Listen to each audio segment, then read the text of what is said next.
नमस्कार। India at 9 में मैं कादम्बिनी शर्मा हूँ आपके साथ। और सबसे पहले खबर दिल्ली से। दिल्ली में आज आपके राष्ट्रीय संयोजक अरविंद केजरीवाल की सुरक्षा में चूक हो गई।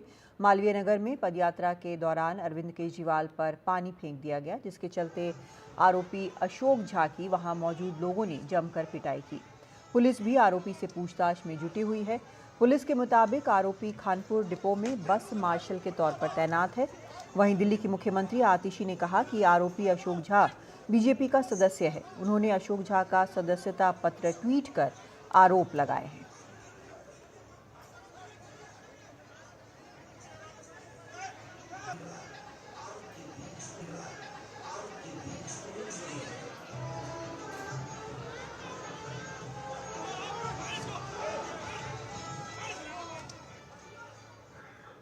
और अरविंद केजरीवाल ने भी ट्वीट किया है। उन्होंने एक्स पर लिखा है, क्या मुझे रोकने से दिल्ली में अपराध कम हो जाएगा? मुझे रोकने से क्या दिल्ली में खुलेआम शूटआउट बंद हो जाएंगे? क्या दिल्ली की महिलाएं सुरक्षित हो जाएंगी? क्या दिल्ली के व्यापारी सुरक्षित हो जाएंगे? दिल्ली की सीएम आतिशी ने भी ट्वीट कर कहा, ऐसी हरकतों का दिल्ली वाले बदला लेंगे। दिल्ली के पूर्व डिप्टी सीएम मनीष सिसोदिया ने भी एक्स पर कहा, केजरीवाल हमलों से नहीं डरते, कानून व्यवस्था पर सवाल उठाने पर हुआ हमला। और इस हमले पर दिल्ली सरकार के मंत्री सौरभ भारद्वाज ने क्या कहा, आइए जानते हैं।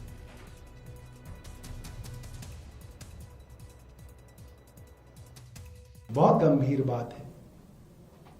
जब से अरविंद केजरीवाल जी पदयात्राएं कर रहे हैं, दिल्ली वालों के बीच पैदल चल के उनसे मिल रहे हैं, हाथ मिला रहे हैं, भारतीय जनता पार्टी को नींद आनी बंद हो गई है। उनको दोबारा तीसरी बार दिल्ली में हार नजर आ रही है। और जब आदमी हारता है तो बेईमानी करता है। जब कोई आदमी खेल में हारता है तो फिर वो बेईमानी करके जीतने की कोशिश करता है। आज भारतीय जनता पार्टी बेईमानी पे उतर आई है। हमारे अध्यक्ष और बीजेपी ने कहा है कि केजरीवाल की हर चाल नाकाम हो गई है, इसलिए वो अपनी सबसे पुरानी चाल पर आ गए हैं। साथ ही उन्होंने कहा कि हम हिंसा का समर्थन नहीं करते। हमारे अध्यक्ष श्री वीरेंद्र सचदेवा लगातार कह रहे हैं कि अरविंद केजरीवाल की अब हर चाल, हर राजनीतिक चाल फेल हो रही है। तो अब वो अपनी उस सबसे पुरानी चाल पे जाएंगे जिसमें उन पर थप्पड़ चलता है, शाही फिकती है, और आज वो हो गया। अरविंद केजरीवाल खुद बताएं, आज उन्होंने ये क्या नया खेल खेला है। दिल्ली पुलिस से हमारा कहना है कि जिसने भी ये किया है उस पर सख्त से सख्त कार्रवाई हो, पूछताछ हो, ताकि सच सामने आए कि यह घटना किसकी कराई हुई है। और अब बात करते हैं महाराष्ट्र की, जहां पर नए मुख्यमंत्री के शपथ ग्रहण की तारीख आ गई है, लेकिन मुख्यमंत्री कौन होगा इस पर अब तक मुहर नहीं लग पाई है। बीजेपी नेता चंद्रशेखर बावनकुले ने कहा कि महाराष्ट्र में नई सरकार का शपथ समारोह मुंबई के आज़ाद मैदान में 5 दिसंबर को शाम 5 बजे होगा। प्रधानमंत्री नरेंद्र मोदी भी शपथ ग्रहण समारोह में मौजूद रहेंगे। मुख्यमंत्री के तौर पर देवेंद्र फडणवीस का नाम सबसे आगे बताया जा रहा है, लेकिन अब तक उनके नाम का ऐलान भी नहीं हुआ है। कल मुंबई में महायुति नेताओं की बैठक होने वाली थी, लेकिन कार्यवाहक मुख्यमंत्री एकनाथ शिंदे अचानक अपने गांव चले गए। इसके कारण बैठक नहीं हो सकी। एकनाथ शिंदे के अचानक गांव जाने से ये सवाल उठ रहा है कि क्या महाराष्ट्र में सरकार के फॉर्मूले को लेकर एकनाथ शिंदे रूठे हुए हैं।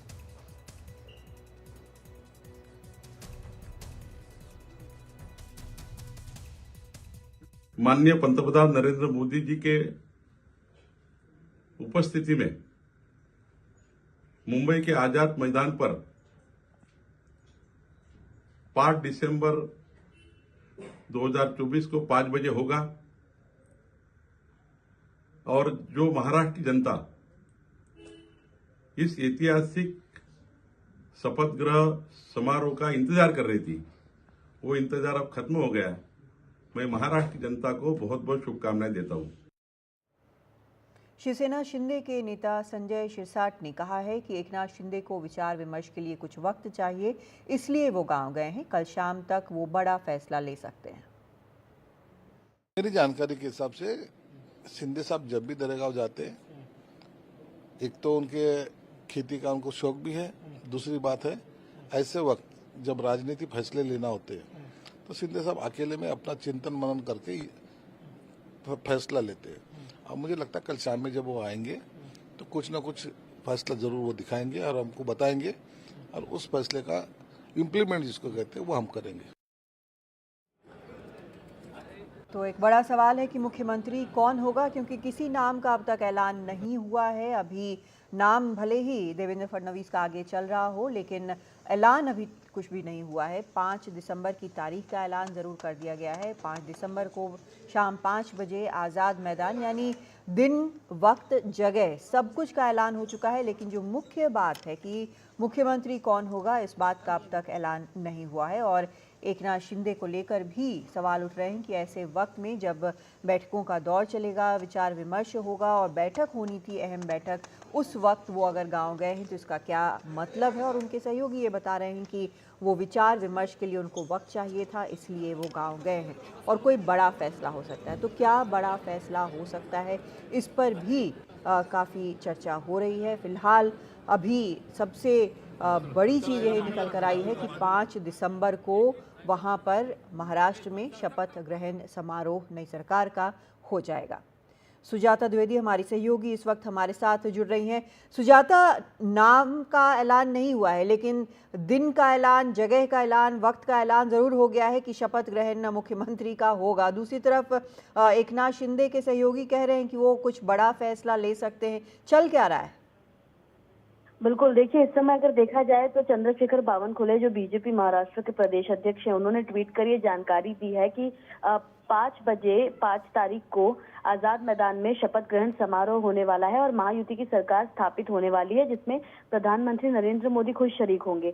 लेकिन इस समय जो डेडलॉक है वो अभी महायुति में कहीं ना कहीं फंसा हुआ नजर आ रहा है, क्योंकि एक और जहां एकनाथ शिंदे की पार्टी की तरफ से अब तक जब से उनकी मुलाकात दिल्ली में हुई है तब से कोई बयान जारी नहीं किया गया है, वहीं दूसरी ओर अजीत पवार ने अब बीजेपी का मुख्यमंत्री हो ऐसा समर्थन दे दिया है। एकनाथ शिंदे जो फिलहाल केयरटेकर मुख्यमंत्री रह रहे हैं, वो फिलहाल अपने सातारा में अपने गांव में है, जहां पर वो बीमार चल रहे हैं, जिसके चलते आज वो पूरे दिन अपने घर से बाहर नहीं निकले हैं। ऐसे में 132 सीट जीती बीजेपी कहीं ना कहीं अब अपना मुख्यमंत्री उसको मिल सकता है और साथ ही चेहरा जो है वो देवेंद्र फडणवीस का सामने निकलकर आ रहा है। तो ऐसे में देखना होगा कि यदि देवेंद्र फडणवीस मुख्यमंत्री बन जाते हैं तो क्या एकनाथ शिंदे और अजीत पवार 2 उप मुख्यमंत्री होंगे महाराष्ट्र में या फिर सिर्फ एक। और साथ ही जो पोर्टफोलियो उसके डिवीजन को लेकर भी इस समय जो चर्चा है वो शुरू नहीं हुई है और कहीं ना कहीं पेच फंसा हुआ है। फिलहाल बीजेपी के विधायक दल की बैठक होनी बाकी है, जिसके बाद जो विधायक दल है वो अपना नेता चुनेंगी और जिसके बाद से पूरे महायुति के बड़े लीडर्स और इनके विधायक दल के नेता बैठकर एक संयुक्त बैठक करने वाले हैं। तो कहीं ना कहीं 5 तारीख के पहले जो कुछ दिन शेष हैं वो बहुत ज्यादा जरूरी है महायुति के लिए समझने को लेकर, अपने इस अलायंस को और मजबूत करने को लेकर। ऐसे में कौन से वो दिन होंगे और साथ ही कौन कौन से पोर्टफोलियोज होंगे जो नेताओं को दिया जाएगा, इसको लेकर जो है बात अब भी बनी है। और ऐसे में अगर जो सूत्र हमें ये बताते हैं कि अजीत पवार के पास आर्थिक मंत्री का पद है वो रह सकता है, वही दूसरी ओर देवेंद्र फडणवीस अपने साथ गृह मंत्रालय रख सकते हैं। हालांकि शिवसेना भी गृह मंत्रालय पे अपना दावा ठोक रही है और साथ ही शिवसेना को अर्बन एंड डेवलपमेंट मिनिस्ट्री दिया जा सकता है। तो कहीं ना कहीं बहुत सारे ऐसे पोर्टफोलियोज हैं जो हर एक पार्टी अपने लिए चाह रही है। सुजाता, किसको क्या है जी, कुल मिलाकर लेकिन ये लग रहा है जो बैठकें नहीं हुई हैं, जिस तरह से विचार विमर्श होना था वो नहीं हो पाया है। एकनाथ शिंदे गांव चले गए हैं अपने। ऐसे में जब 5 तारीख का ऐलान कर दिया गया है तो क्या ये उनके ऊपर बड़ा दबाव भी है, एकनाथ शिंदे के ऊपर? बिल्कुल, देखिए मुंबई में और दिल्ली में चुनाव के नतीजे घोषित होने के बाद कई सारी ऐसी बैठकें हो चुकी हैं। इन बैठक में एक और जहां बीजेपी अपने मुख्यमंत्री को लेकर काफी ज्यादा कॉन्फिडेंट नजर आ रही है, लेकिन एकनाथ शिंदे और उनकी पार्टी अब तक खुलकर बात करना शुरू नहीं की है। कहीं ना कहीं बीजेपी और शिवसेना के बीच जो है अब भी खटपट हमें नजर आ रही है। हालांकि इसको जी। लेकर कोई क्लैरिटी किसी भी पार्टी की ओर से दिया नहीं जा रहा। एक बात जो कंफर्म ये है कि शिवसेना महायुति में बनी रहेगी और मुख्यमंत्री एकनाथ शिंदे ने खुद प्रेस कॉन्फ्रेंस लेकर ये बात साझा की थी कि वो सीएम पद के लिए कोई लालच नहीं रखते और जी। उनके लिए सीएम मतलब एक कॉमन मैन है, तो महायुति में वो बने रहेंगे। हालांकि पोर्टफोलियोज किसको कौन से मिलते हैं, मनचाहे पोर्टफोलियोज मिलते जी, हैं या जी, नहीं, सुजाता। ये कहीं ना कहीं एक बड़ा फैक्टर रह सकता है। बिल्कुल, बहुत शुक्रिया आपका सुजाता इस पूरी जानकारी के लिए। तो अब देखते हैं कि पोर्टफोलियो पर क्या, मंत्रालयों पर क्या सामने आता है, लेकिन 5 तारीख का ऐलान ज़रूर हो गया है कि वहाँ पर मुख्यमंत्री शपथ लेंगे।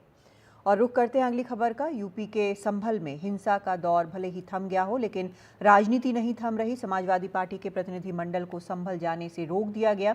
इस मुद्दे को लेकर बीजेपी और सपा आमने सामने हैं, यानी संभल रहा है लेकिन राजनीति तेज हो रही है।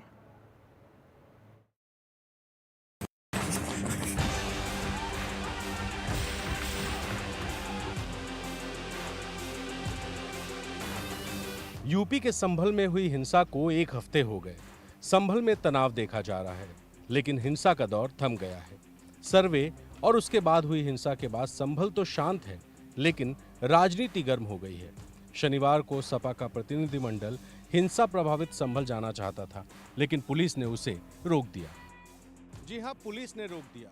दरअसल 24 नवंबर को संभल में हुई हिंसा के बाद संभल जिले में शांति स्थापित करने के लिए जिला प्रशासन ने निषेधाज्ञा यानी प्रोहिबिटरी ऑर्डर्स लागू किए हुए हैं।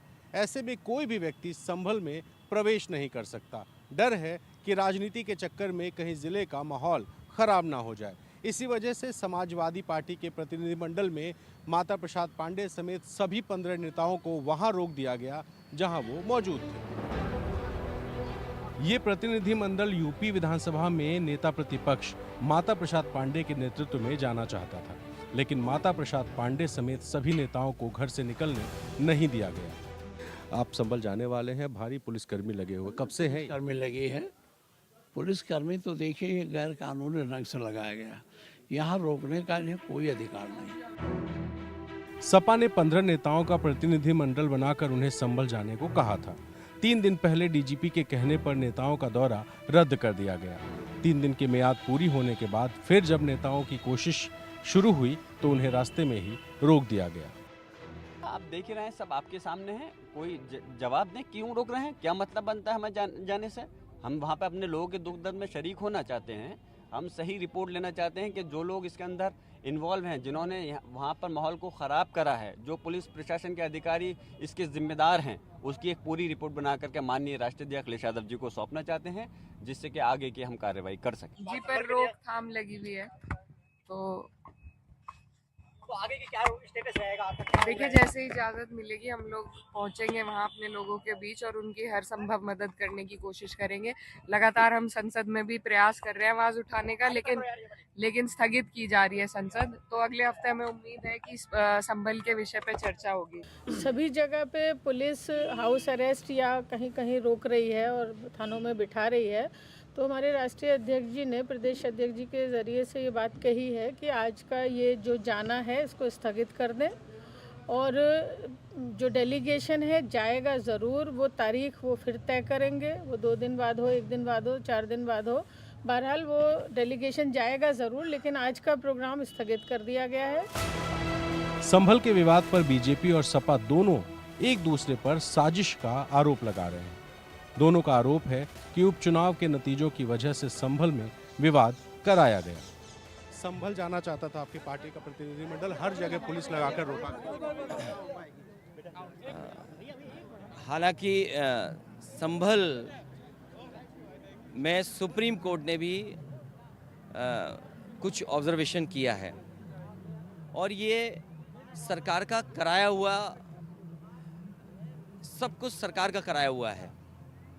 क्योंकि एडमिनिस्ट्रेशन अगर आज इतनी सख्ती दिखा रहा है, तो एडमिनिस्ट्रेशन को उस दिन सख्ती क्यों नहीं दिखाई इतनी?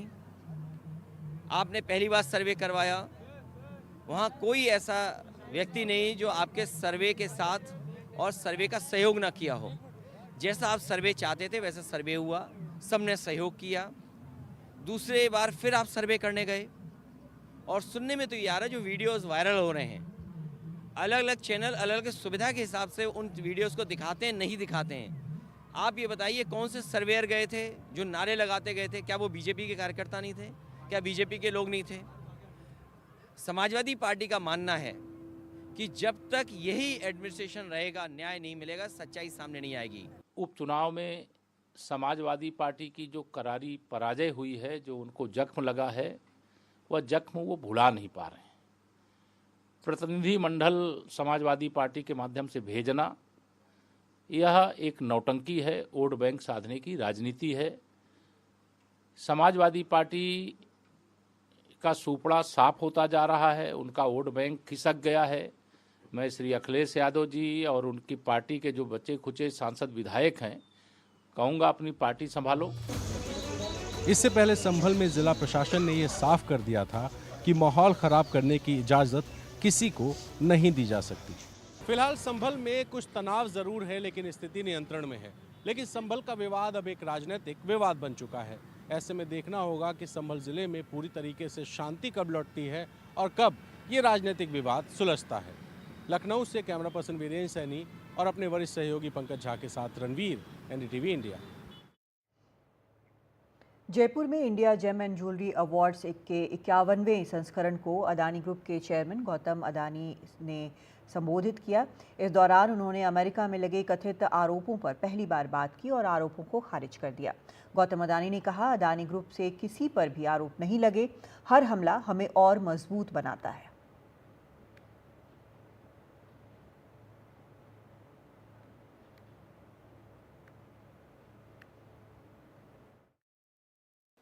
Less than 2 weeks back,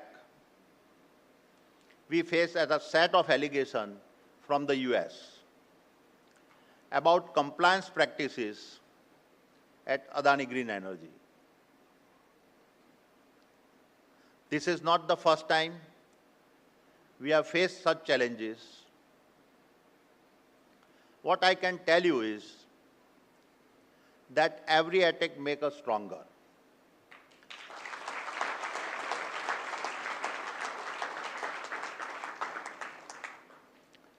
And every obstacle becomes a stepping stone for a more resilient Adani Group. The fact is that despite a lot of the wasted reporting, no one from the Adani side has been charged with any violation of the FCPA or any conspiracy to obstruct justice. Yet, in today's world, negativity spreads faster than facts. And as we work through the legal process, I want to reconfirm our absolute commitment to world-class regulatory compliance.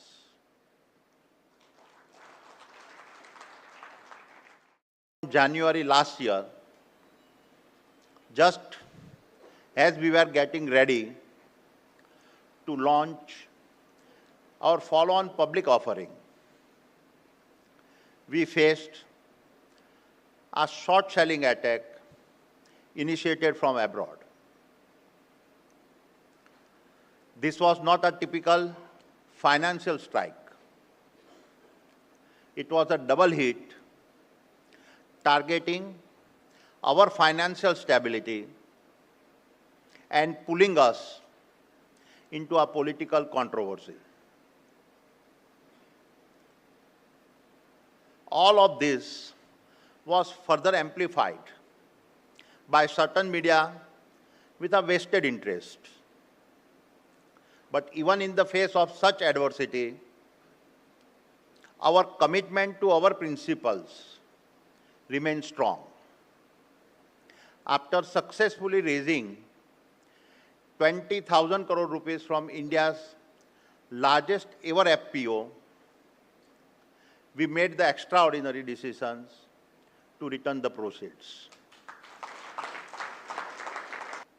Not a single Indian or a foreign credit rating agencies downgraded us, and finally, the Supreme Court of India affirmation of our actions validated our approach.